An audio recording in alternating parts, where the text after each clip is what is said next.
Hello everyone, welcome back to our YouTube channel that is Sai Academy. सबका स्वागत है हमारे YouTube चैनल पे जिसका नाम है Sai Academy. In this channel we basically make educational videos related to psychology, board exams, CUET PG, UGC NET. इस channel पे हम लोग UGC NET, CUET PG boards के लिए क्लासेस बनाते हैं.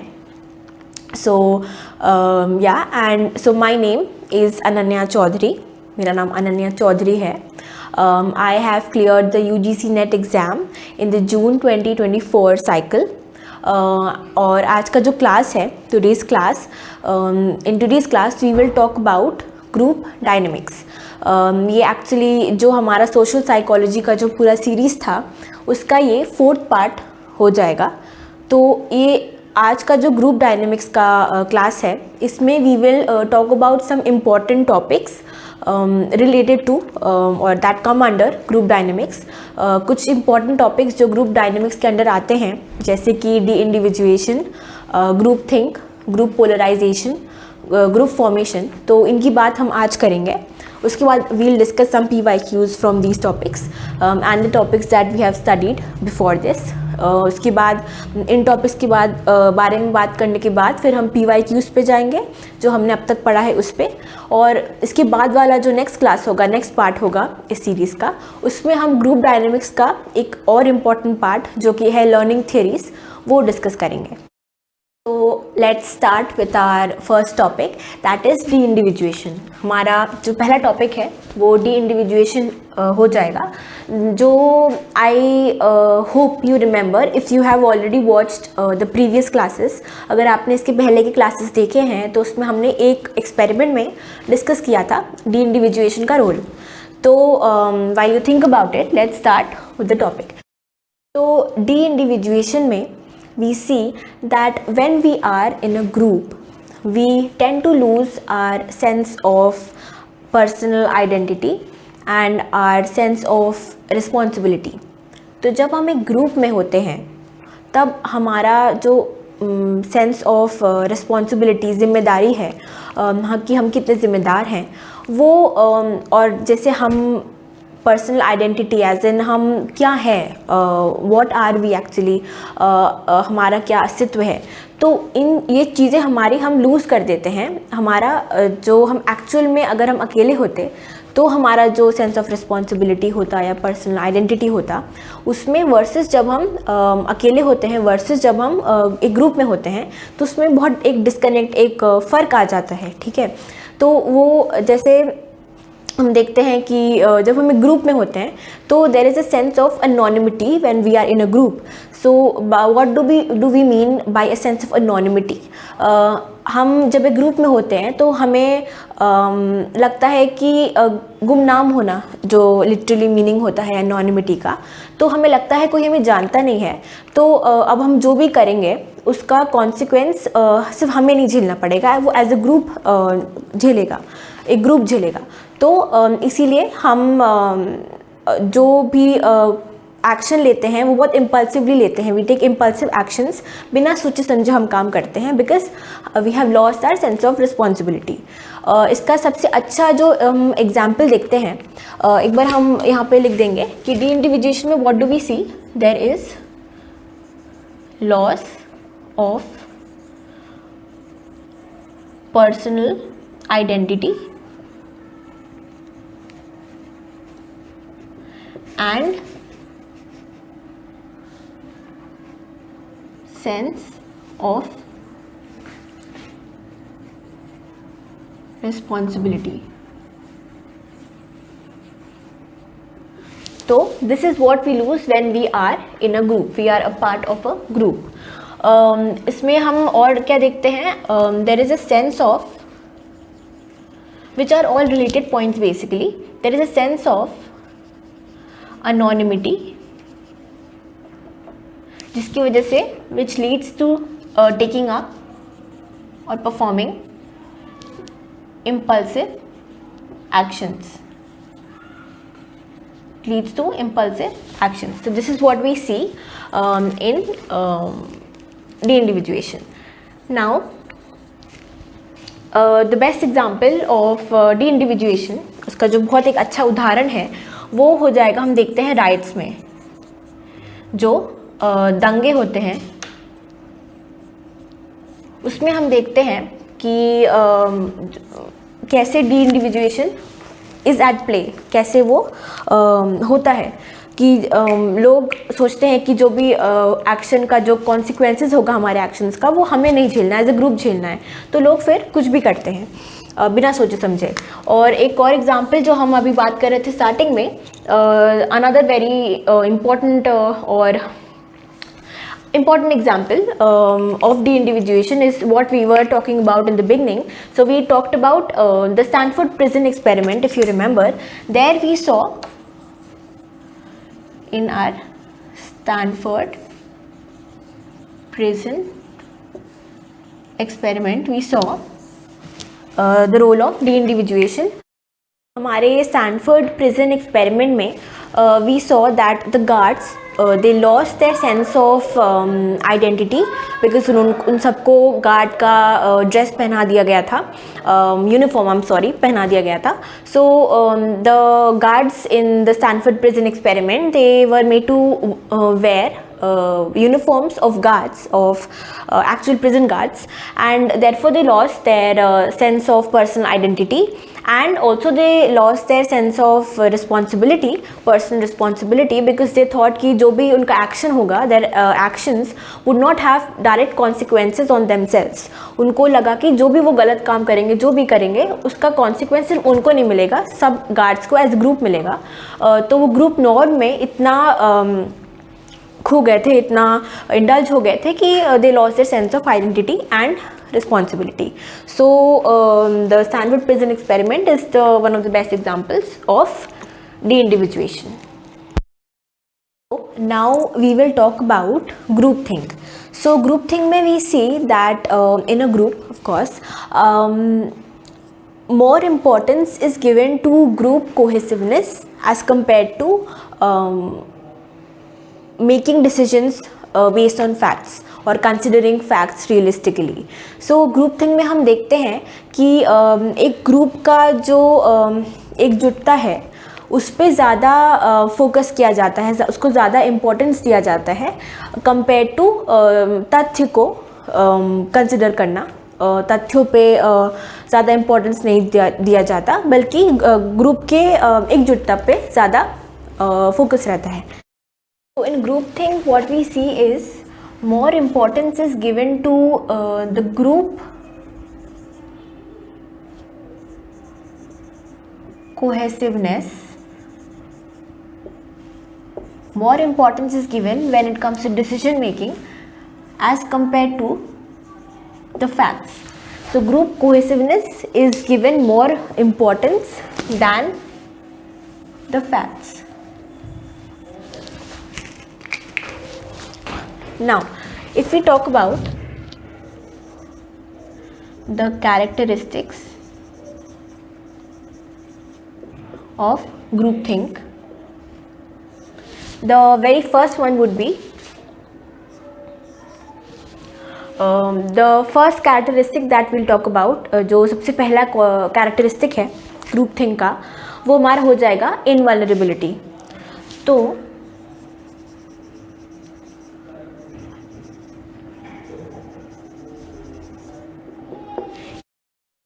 इनवल्नरेबिलिटी में हम देखते हैं कि लोगों को जो डिसीजन ले रहा है, जो मेंबर्स हैं actually the members of a group, so they think that they can not be wrong, that they can not fail. तो जो मेंबर्स होते हैं ग्रुप के, उनको लगता है कि वो फेल नहीं हो सकते, कि वो गलत नहीं कर सकते.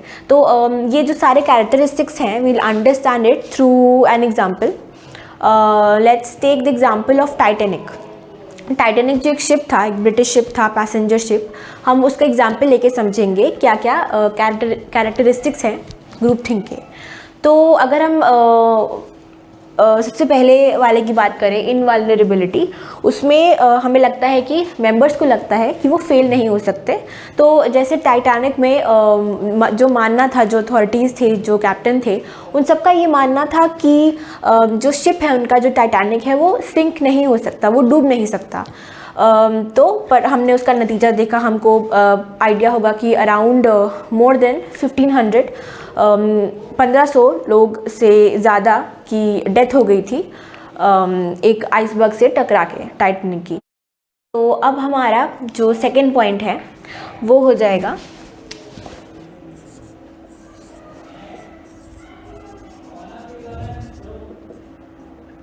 रैशनलाइजेशन।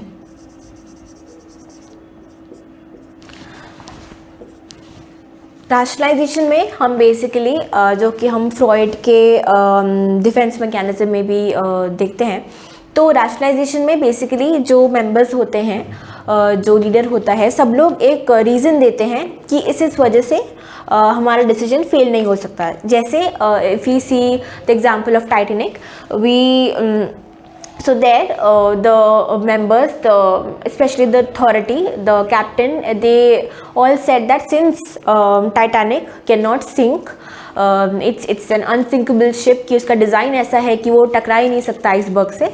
तो मतलब उन्होंने रीज़न दिया कि क्योंकि उनका डिज़ाइन ऐसा है शिप का, तो वो टकरा नहीं सकता।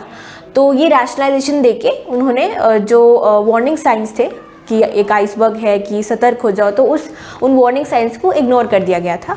तो ये हमारा हो गया रैशनलाइजेशन। थर्ड हमारा पॉइंट हो जाएगा इंसुलैरिटी या इंसुलेशन। ये बेसिकली एक सिंपली हम बोलें तो we'll write it here, mind guard. हम माइंड गार्ड में देखते हैं या इंसुलैरिटी में कि जो कुछ क्रिटिक्स थे, जो कुछ एक्सटर्नल लोग थे, क्रिटिक्स बेसिकली, तो उन्होंने अवेयर किया था, अवेयर करने की कोशिश की थी कि आइसबर्ग से कि आगे आइसबर्ग्स हैं, कि शिप के डिज़ाइंस में कुछ फ्लॉज हैं। तो जो कुछ पॉइंट आउट करने, कुछ फ्लॉज या कुछ रियलिस्टिक चीज़ें, कुछ फैक्ट्स आगे रखने की कोशिश की जाती हैं एक्सटर्नल फैक्टर्स द्वारा, बाकी लोगों द्वारा, those are not part of the group, so members of the out group we can say. तो कुछ क्रिटिक्स ने बोला होगा कि ये प्रॉब्लम्स हो सकती हैं, बट उनको इग्नोर किया गया। ऐसा माना गया कि जो बोल रहे हैं वो इम्पॉर्टेंट नहीं है, और अपने ही डिसीजन पे, अपने ही पॉइंट्स पे फोकस किया गया। So that would be our mind guard.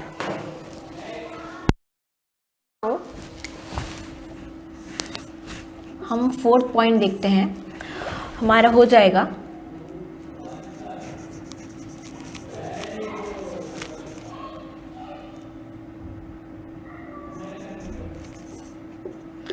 हमारा फोर्थ पॉइंट है stereotyping.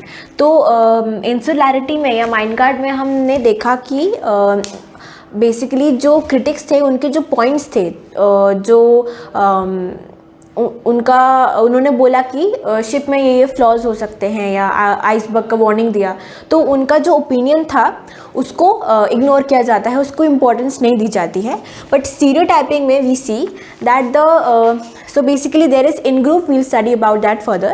So there is the in group, that is the members and the leader, and the out group would be anybody except for the in group. So in stereotyping we see that the in group members, they argue with the out group members, or they criticize the out group members. So here in stereotyping, the focus is on the members, the out group members, and not what they're saying. So जैसे इसमें mind guard में we saw कि उनका जो opinion था out group members का, उनको importance नहीं दी गई कि आइसबर्ग हो सकता है, वार्निंग दी। लेकिन स्टीरियोटाइपिंग में ऐसा माना जा सकता है कि काफ़ी जो अथॉरिटेटिव थे, जो लीडर्स थे, उन्होंने ऐसा जो कैप्टन थे लेट्स से, तो उन्होंने ऐसा बोला कि जो आउट ग्रुप मेंबर्स हैं, उनकी जो बातें हैं वो इम्पोर्टेंट, कि जो आउट ग्रुप मेंबर है वो they are foolish let's say, कि वो बेकार में बात को बढ़ा रहे हैं, कि उनको नहीं आता है। तो the focus is on the out group members and not their opinion. So this is stereotyping. Now the fifth point would B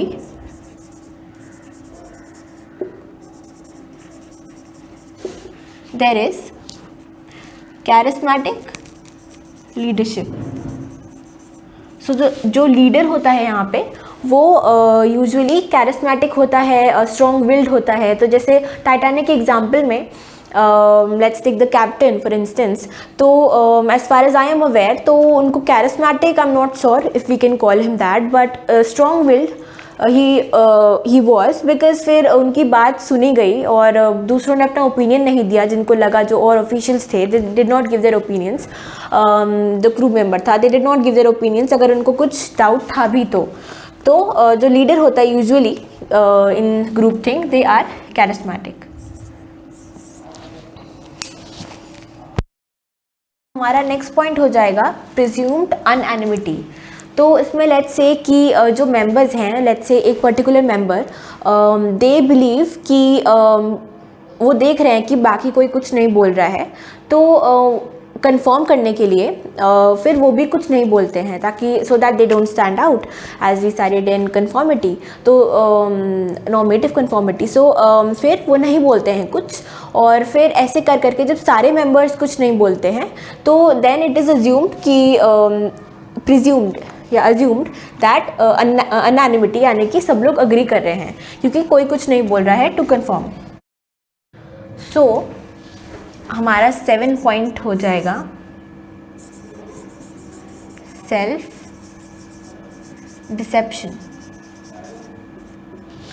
अब जो मेंबर्स थे उस ग्रुप के, उन्होंने जैसे हम अगर टाइटैनिक की बात करें तो उसमें जो क्रू मेंबर्स थे, सो दे हैड ऑलरेडी हर्ड, उन्होंने पहले सुन रखा था कि जो शिप है वो अनसिंकेबल है, कि वो डूब नहीं सकता।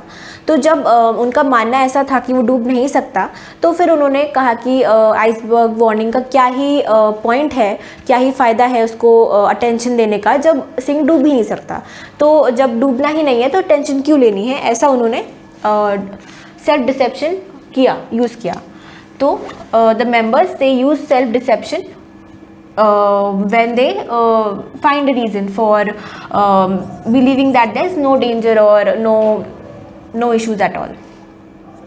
So now the final point would be high pressure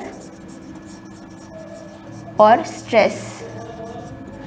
Now this is also a very important point that can be seen in the case of Titanic. So there we saw that there was कि बहुत प्रचार हो चुका था Titanic का, तो जैसे news में हर जगह आ रहा था एंड एवरीवेयर। तो जो हायर अथॉरिटी था, जो ऑडियंस था, जो और लोग थे, उनकी तरफ से बहुत प्रेशर था कि टाइम पे लीव करने का, जो शिप है कि वो टाइम पे लीव करे, टाइम से चले, बेसिकली शेड्यूल से। तो इसीलिए अगर वो रूट चेंज करते according to the warning for the iceberg, तो उनका वो टाइम डिसरप्ट हो जाता।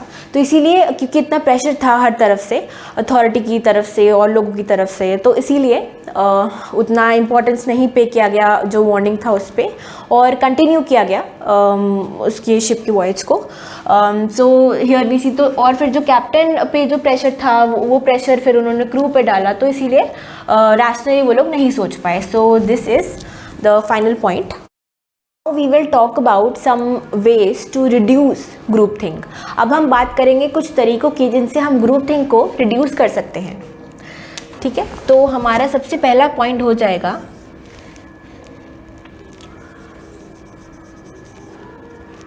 Appointing a devil's advocate. तो हमारा जो ग्रुप है उसमें हम एक ऐसे इंसान को पहले से अपॉइंट करेंगे, रखेंगे, जो हमारे क्वेश्चन, जो हमारे डिसीजंस को, ओपिनियंस को, जो ग्रुप का डिसीजन एक बना है उसको क्वेश्चन करेगा ही।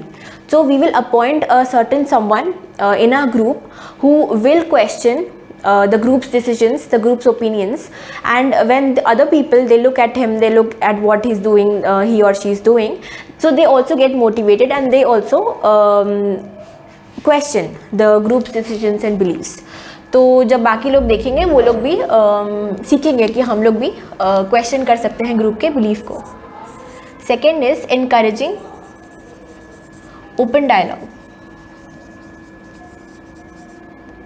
तो हम ऐसा एटमॉस्फेयर भी बना सकते हैं अपने पूरे ग्रुप में जिसमें हम मोटिवेट करें लोगों को who are capable of questioning the decisions that are being made. तो we can encourage such an environment in our group where open dialogue, where questioning the opinions and decisions being made, that is being encouraged. So nobody is getting criticized for questioning. So they can put up their opinions and beliefs. We can encourage an environment which encourages, supports open dialogue. So our third point would be to encourage diversity in our group. So researches have been conducted and it has been observed that the more diverse a group is, there are less chances of groupthink.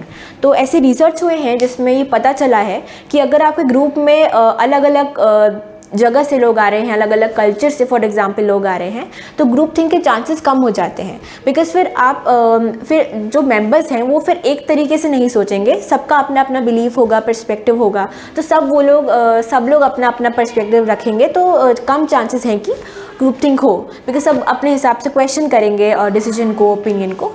So that is there. Fourth is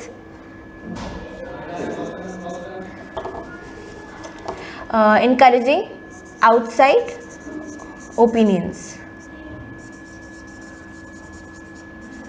जिसमें जो कि obvious है कि समझ आ रहा होगा आपको कि जिसमें जो और लोग हैं जो ग्रुप के पार्ट नहीं है, जो कि हमने बात की, जो आउट ग्रुप के हैं, आउट ग्रुप मेंबर्स का भी ओपिनियन को वैल्यू करना, उनसे पूछना, ताकि एक और पर्सपेक्टिव मिल सके. फिर फोर्थ पॉइंट हमारा हो जाएगा, फिफ्थ पॉइंट हमारा हो जाएगा स्मॉल ग्रुप्स. तो जितने स्मॉल ग्रुप होंगे उतने कम चांसेस होंगे कन्फर्मिटी के. तो जैसे एक बहुत बड़ा ग्रुप हुआ तो सब लोग अगर कोई भी अपना ओपिनियन बेसिकली नहीं दे रहा है तो देयर आर हाई चांसेस कि आप भी ना दें. लेकिन अगर एक छोटा सा ग्रुप है तो उसमें आपका कॉन्फिडेंस बढ़ सकता है, आपको लग सकता है कि ठीक है ज़्यादा लोग नहीं हैं, 3-4 लोग हैं, अगर टोटल 3-4 लोग हैं ग्रुप में एक्सक्लूडिंग द लीडर, तो जैसे 3 लोग नहीं बोल रहे तो ठीक है मैं बोलता हूँ. लेकिन अगर बहुत बड़ा ग्रुप है 10-15 लोग का, तो इतने सारे लोग नहीं बोलेंगे तो आपको आप और हिचकेंगे बोलने से. So smaller groups are preferable. Final point we'll see is encouraging anonymous feedback. So when a decision has already been made, then after that the leader can encourage the members to give feedbacks anonymously. I'm sorry for the noise. So the members can be encouraged to be given their feedbacks anonymously, ताकि बिना किसी के कि आपका identity पता ना चले, but आप फीडबैक दे रहे हो, ताकि क्योंकि फिर जब आपको पता होता है कि आपसे ही फीडबैक आ रहा है कि आपका जैसे आपने नाम लिख दिया या फिर आप बेसिकली लाइव जब फीडबैक दे रहे हैं तो आपको होता है कि लोग जज करेंगे आपके बारे में, क्या सोचेंगे. बट अनोनिमसली जब आप देते हैं तो आप ज़्यादा फ्रीली, ज़्यादा इंडिपेंडेंटली एक अनबायस्ड ओपिनियन दे सकते हैं. So these would be the 6 ways to reduce groupthink. So now that we are done with groupthink, now we will move on to group polarization. अब हमने groupthink कर लिया है तो अब हम group polarization पे चलेंगे. तो group polarization is basically when a group discussion happens and after that, after the discussion has ended, that is when people tend to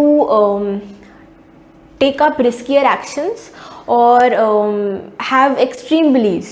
तो ग्रुप डिस्कशन में हम देखते हैं कि ग्रुप पोलराइजेशन में कि जब एक ग्रुप डिस्कशन होता है, ग्रुप में पूरा डिस्कशन होता है, तो उसके बाद या तो आपके जो बिलीव्स हैं, जो व्यूज़ हैं वो बहुत एक्सट्रीम हो जाते हैं, या तो बहुत पॉजिटिव या बहुत नेगेटिव, या फिर आप ज़्यादा चांसेस होते हैं कि आप रिस्क लेंगे basically.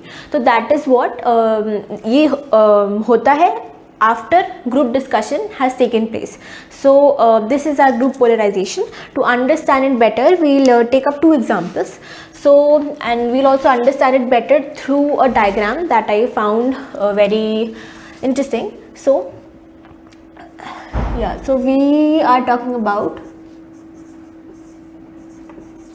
group polarization.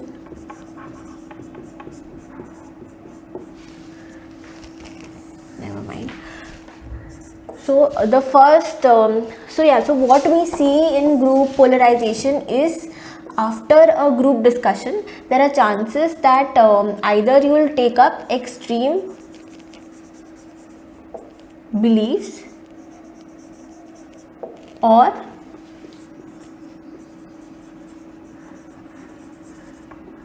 I won't say or, in fact there are chances both will happen. So you will take up extreme beliefs and you might also indulge in taking up riskier actions. So this happens after group discussion. So this is basically what group polarization is. Now if we take up an example, let's say the first example that we take up would be let's say a recent one would be right now around this time in 2025 and 24. So there have been a lot of craze, about Coldplay's concert. Alright, तो आजकल Coldplay के concert का बहुत craze चल रहा है, लोगों को जाना है, तो इंडिया में कॉन्सर्ट्स हो रहे हैं उनके. तो उनके कॉन्सर्ट के लिए जाने को लेके let's say there are a group of friends, एक कुछ फ्रेंड्स हैं, उनका ग्रुप है, तो वो लोग सोच रहे हैं कि हम Coldplay के कॉन्सर्ट में जाएं या ना जाएं. So these people, they are deciding ki whether to go, whether not to go to Coldplay's concert. So we'll understand this through this diagram. So we'll divide it into two parts. For an example, this one would be before discussion or group discussion, and this is after. So let's draw something like a graph. These are basically, so these are okay, so this is positive views and negative views. So this line would be views held by individuals. So this line represents the views that are held by individual people in the group, let's say the friends, so individual friends. So this side indicates the positive views and this indicates the negative views. Now we'll draw a line in between. This would be the neutral beliefs. This is positive, this is negative and this is neutral. So ये जो line है, इससे हम मानते हैं ये basically before discussion हम discuss कर रहे हैं. तो डिस्कशन करने से पहले ये जो लाइन है ये रिप्रेजेंट करता है कि इंडिविजुअल जो दोस्त थे उनके क्या व्यूज़ थे. तो इस तरफ हम पॉजिटिव देखते हैं, इस तरफ हम नेगेटिव देखते हैं, और ये हमारा न्यूट्रल हो गया. तो लेट्स से कि डिस्कशन करने से पहले दो लोगों ने बोला we'll represent people through circles. हम सर्कल के थ्रू दिखाएंगे कि ये एक फ्रेंड है, दूसरा फ्रेंड. सो एक इंसान, इनफैक्ट दो लोग बोलते हैं कि कोल्डप्ले का जो कॉन्सर्ट है वो बहुत एक्सपेंसिव है, तो बेटर है कि हम ना जाएं. लेकिन फिर बहुत सारे लेट्स से 6 लोग बोलते हैं कि ये once in a lifetime opportunity है, so we should go. So 6 people think that that this opportunity will not come again to visit his concert, to attend his concert rather. So we should not miss it. तो ये हमारा first scenario हो गया जो before discussion है. तो ये जो हमारा ग्रुप हुआ, इसका जो हम एवरेज देखते हैं वो अभी इस तरफ है,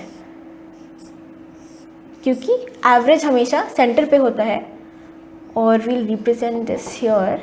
सो हमारा जो एवरेज है वो ये है, AVG हम लिख देंगे. सो हमारा जो पूरा ये ग्रुप हो गया, वेयर इज हमारा जो पूरा ये ग्रुप हो गया है, इसका जो एवरेज है वो सेंटर पे यहाँ पे है. So it's more towards the positive. तो अब हम देखेंगे कि हमारे दूसरे सिनारियो में क्या होता है, जो कि है आफ्टर ग्रुप डिस्कशन। तो इसमें हम, ये भी न्यूट्रल हो जाएगा, ये पॉजिटिव, ये नेगेटिव, ये न्यूट्रल। तो अब हम देखते हैं कि जब डिस्कशन हो चुका है और हमारा average it lies more towards the positive side, तो अब जब सब डिस्कस करने लगते हैं तो अब सब सोचते हैं कि ज़्यादातर लोग, क्योंकि they are towards the positive side, they want to go to the concert, तो इन द एंड एक एक्सट्रीम डिसीजन लिया जाता है और जो सब लोग हैं वो आ जाते हैं पॉजिटिव साइड में। तो अब जब हमारा ये पूरा एवरेज हुआ, ये हमारा totally towards the positive side आ गया। तो सारे जो ग्रुप का this average is basically to represent कि it's important here in this scenario, because यहाँ पे हम देखते हैं कि पूरे ग्रुप का एवरेज पॉजिटिव साइड पे है, ये नेगेटिव से राइट हैंड साइड पे है, पॉजिटिव साइड पे है। तो यानी कि ज़्यादातर लोग already they wanted to go, so therefore जब ग्रुप डिस्कशन हो जाता है उसके बाद सब लोग अग्री करते हैं कि हमें चलना चाहिए। सो this is one example. Now similar, अब हम डिस्कस करेंगे हमारा second example. Now let's say एक ग्रुप ऑफ फ्रेंड्स है अगेन, तो they are discussing about, let's say they are college students and they are discussing about an assignment that they recently got. So एक group of students हैं, friends हैं, तो वो लोग discuss कर रहे हैं, कॉलेज स्टूडेंट्स हैं, तो वो लोग अपना असाइनमेंट डिस्कस कर रहे हैं, तो जो उन्हें एक टीचर ने दिया है। तो लेट्स से यहाँ अब दो लोग हैं जो कह रहे हैं कि असाइनमेंट जो है बहुत इंटरेस्टिंग है और हमें करना चाहिए, अच्छे से उसको ध्यान देना चाहिए and everything.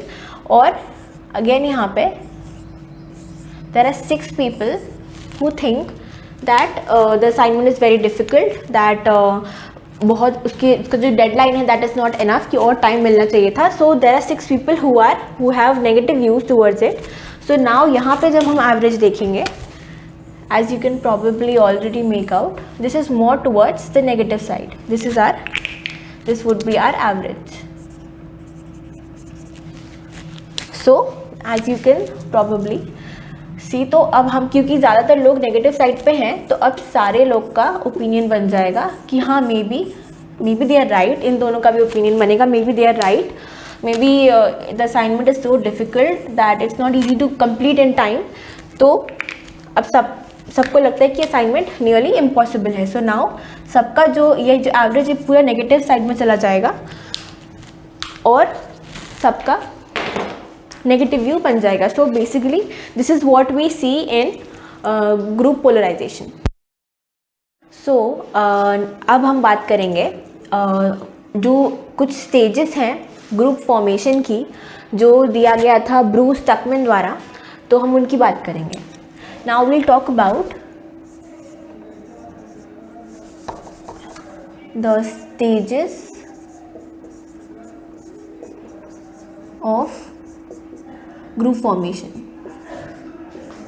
We'll write it in short. So these were given by Bruce Tuckman. So these are also known as Tuckman's stages of group formation. It was given by him in the year 1965. So when we talk about the very first stage, that would be forming. ये जो first stage होता है forming, इसमें as the name suggest, उसमें जो members होते हैं वो 7 आते हैं और अभी कुछ क्लियर नहीं है कि क्या रिलेशनशिप्स हैं मेंबर्स के आपस में, क्या रोल्स हैं, तो अभी कुछ क्लियर नहीं है। They just a group has just been formed. उसके बाद हमारा सेकेंड स्टेज आता है जो कि है स्टॉर्मिंग। सो मोर लाइक ब्रेन स्टॉर्मिंग। तो इसमें जो स्टॉर्मिंग जो स्टेज है, इसमें अब लोग एक्चुअली सोचना शुरू करते हैं, बहुत कॉन्फ्लिक्ट्स होते हैं क्योंकि लोग अपने ओपिनियंस एक्सप्रेस करते हैं, वो समझते हैं उनका क्या जॉब रोल है, और नए नए क्योंकि मेंबर्स से वो लोग मिलते हैं तो they are new to each other, so some conflicts में arise, people express their opinions and therefore conflicts में arise, and people are still understanding what they actually need to do, what the goal of the group formation is. So this is the storming stage when they are basically brainstorming. उसके बाद हमारा होता है norming. इस stage में धीरे धीरे सब लोगों का रिलेशनशिप आपस में मेंबर्स का थोड़ा बेटर होता है. दे अंडरस्टैंड कि उनको क्या करना चाहिए, नहीं करना चाहिए to achieve the goal of the group formation of the group basically, कि क्या गोल्स हैं, उनको कैसे अचीव करें. और अब धीरे धीरे नॉर्म्स बनने लगते हैं, तभी नॉर्मिंग नाम है कि कैसे अचीव करें. कुछ अनसेड रूल्स, कुछ रिटन डाउन रूल्स बनते हैं कि कैसे स्टेप बाय स्टेप हम अपने गोल को अचीव करें. तो कुछ रूल्स बनते हैं, नॉर्म्स बनते हैं. So that would be our third stage. उसके बाद फाइनली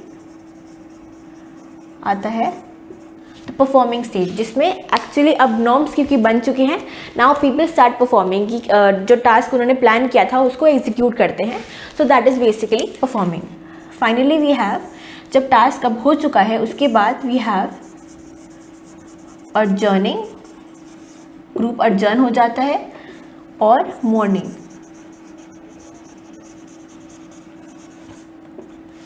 जिसमें मॉर्निंग यानी कि दुख मनाना.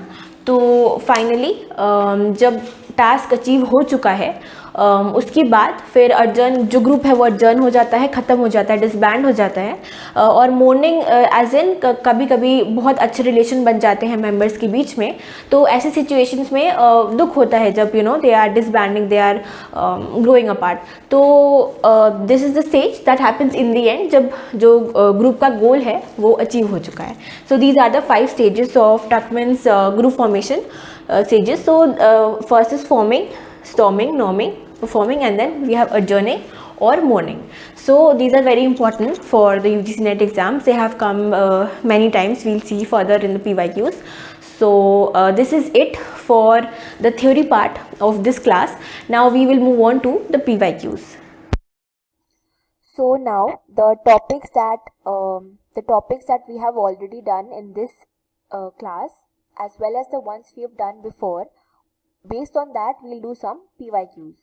तो अब तक हमने इस क्लास में जो पढ़ा है और प्रीवियस क्लास में जो पढ़ा था उसके बेसिस पे हम कुछ प्रीवियस ईयर के क्वेश्चन सॉल्व करेंगे.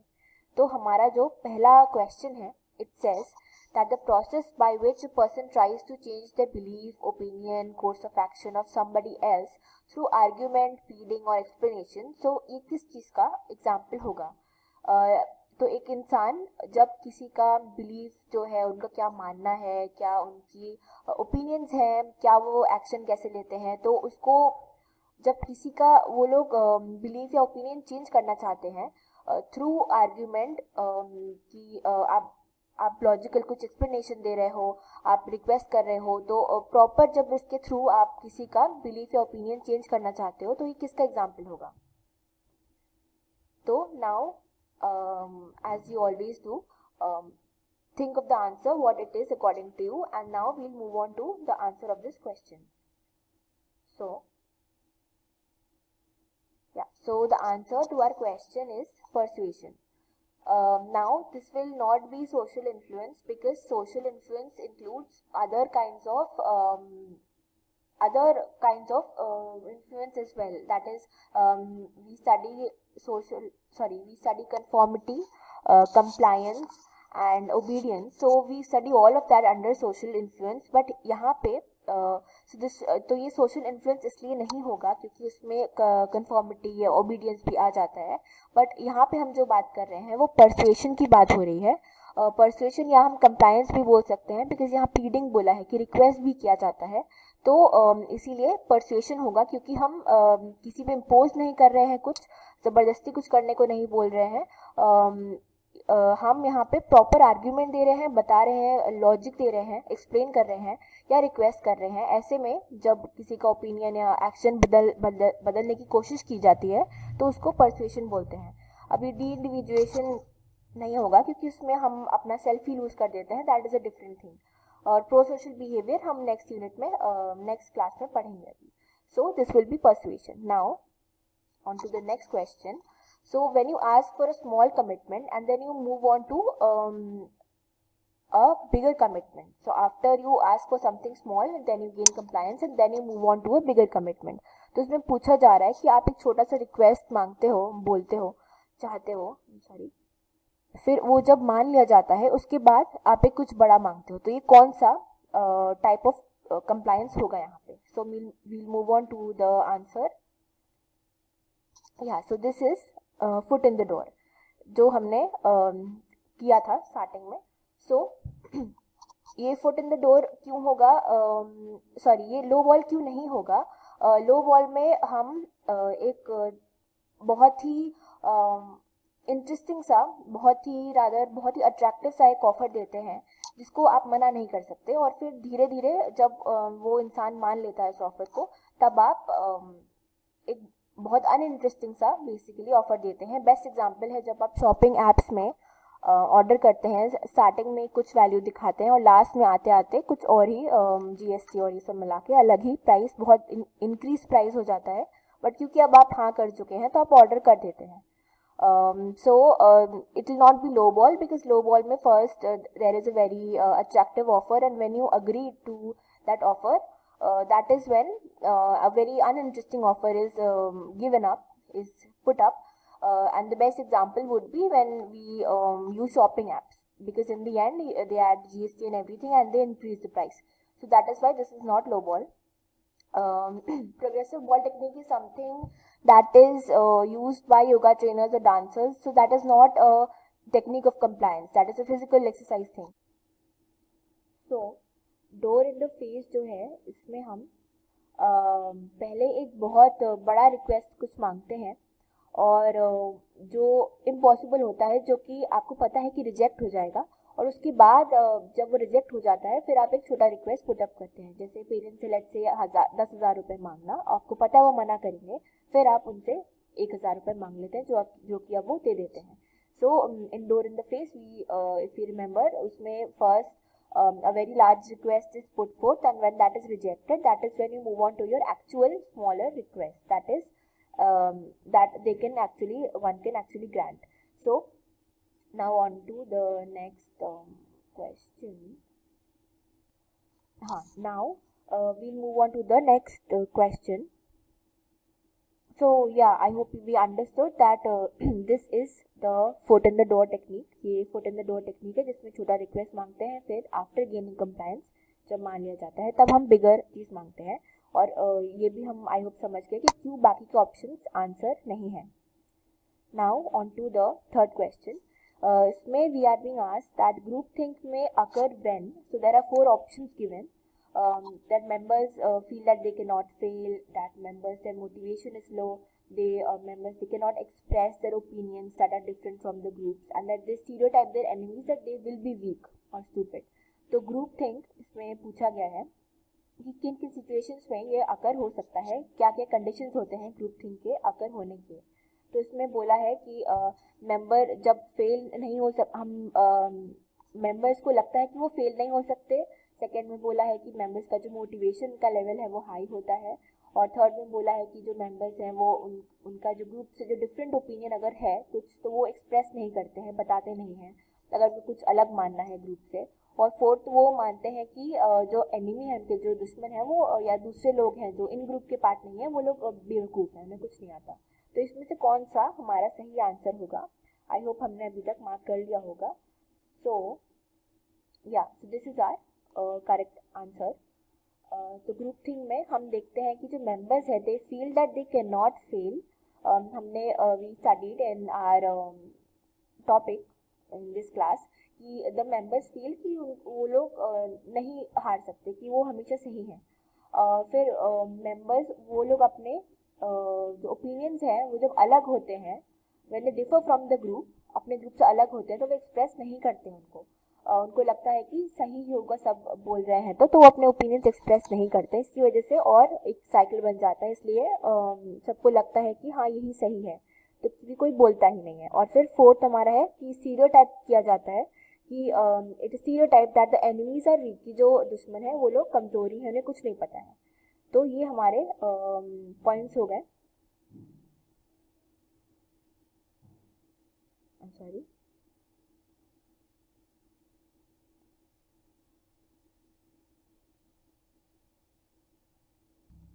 yes, so anyway we marked it on that slide only, but I hope we get the point. So this is our answer, first, third और fourth point होगा।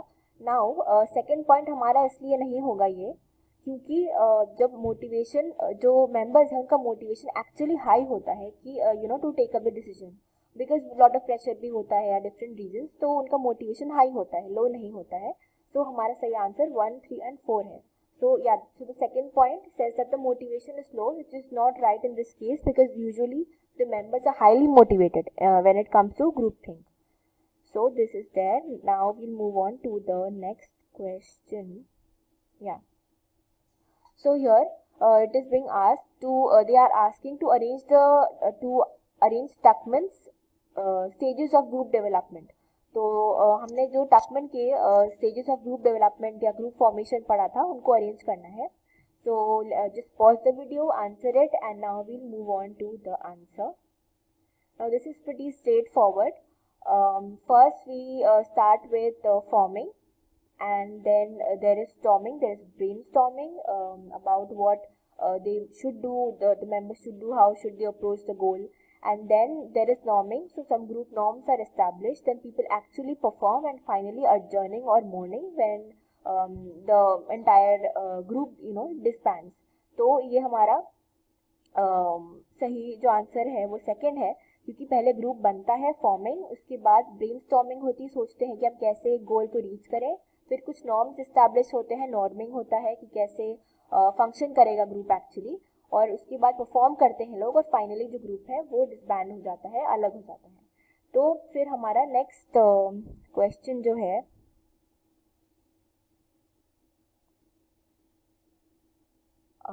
Alright, सो हमारा next question है the psychological state characterized by reduced self awareness brought on by external conditions। तो ऐसा कब होता है जब हम अपना सेल्फ अवेयरनेस बेसिकली हमारा कम हो जाता है, रिड्यूस हो जाता है। So we'll answer the question, I hope this one is easy.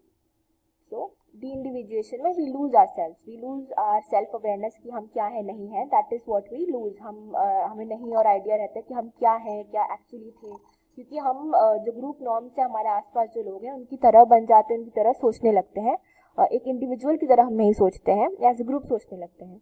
तो फिर हम we can go to any extent, कुछ भी हम बुरा भला कुछ भी कर सकते हैं। So this is the fifth question. Now on to the sixth one. So attitude which is conscious and easy to report is called, these are the options. Now ऐसे जनरल क्वेश्चंस भी आते हैं, ऑल्दो हमने particularly ये चीज़ attitude के under नहीं पढ़ा है, बट ऐसे कुछ जनरल क्वेश्चंस भी आते हैं कि जस्ट बिकॉज एटीट्यूड है सिलेबस में, so anything from this topic might come just because it's mentioned in the syllabus. So and this is pretty easy. So now on to the answer. So now the attitude which is conscious, which you are aware of, that would be explicit. Now implicit is something that you are not aware of, unconscious basically, pretty self-explanatory I would say. Now implicit ऐसा कुछ होता है जो clearly आपको visible नहीं है, obvious नहीं है, तो अनकॉन्शियस होगा। नाउ एक्सप्लिसिट है जो कॉन्शियस है, आपको आइडिया है, so that is explicit attitude, तो ये एक्सप्लिसिट हो जाएगा। On to our final question. So resistance to persuasion, now this is an important topic. we did not discuss it before because I wanted to explain this through this PYQ. Now we studied about persuasion, right? The elaboration, likelihood and everything. Now persuasion, how do we increase the resistance to persuasion? So this is what the question is asking, and it is given 4 options.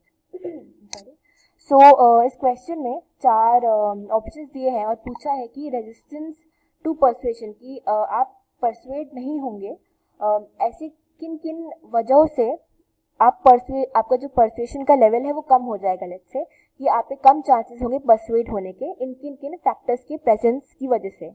So on to our answer. So yeah, so the answer to this question is the fourth one. Now we'll see how. So resistance is, so first we'll discuss emotional appeal, why it is not the answer.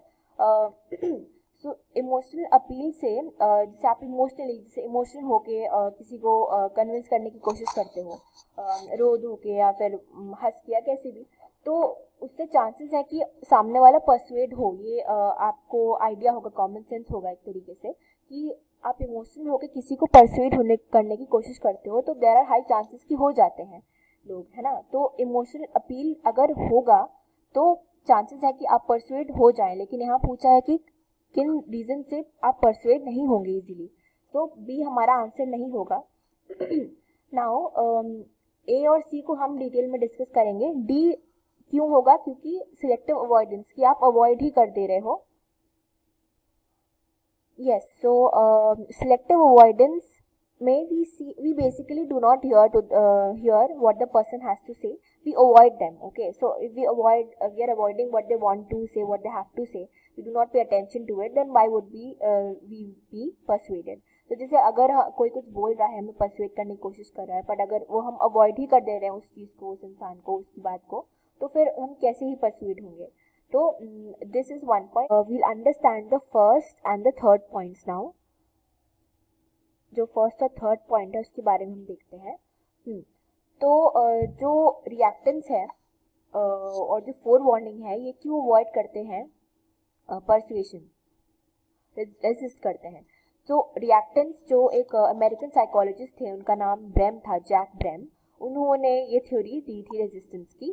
तो उन्होंने देखा कि जब हमारा freedom choose करने का, कोई decision लेने का, कुछ चूज करने का या एक्ट करने का, जब वो फ्रीडम जो है, जो आज़ादी है, वो हमसे छिन जाती है, हम रेस्ट्रिक्ट हो जाते हैं. When the freedom to choose, as it's written here,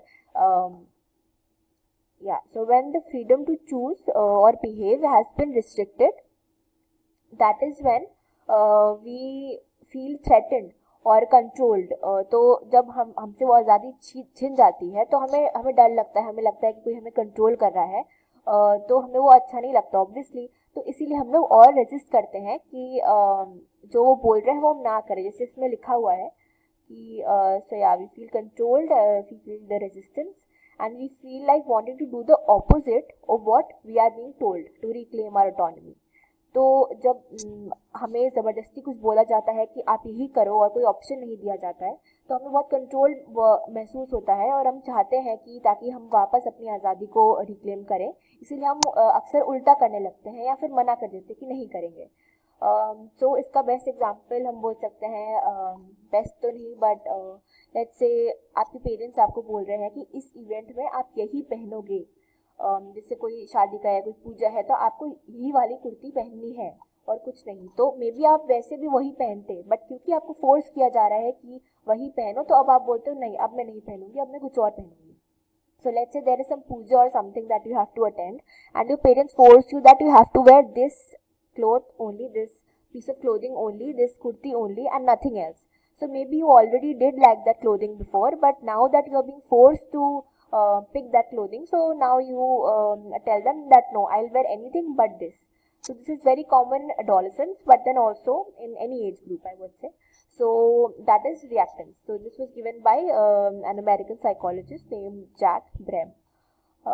Next we have forewarning. Forewarning may when people are already told before time that I am going to change your opinion on this, that I'm going to change your beliefs on this. So that is when people become very resistant and defensive. So they prepare counter arguments पहले से ही. So let's say आपका कुछ opinion so let's say कोई आपको बोल रहा है कि आपका एक सर्टेन चीज़ के बारे में जो ओपिनियन है वो मैं चेंज करके ही रहूँगा, तो फिर आप पहले से सोचते हो कि ऐसे कैसे, ठीक है.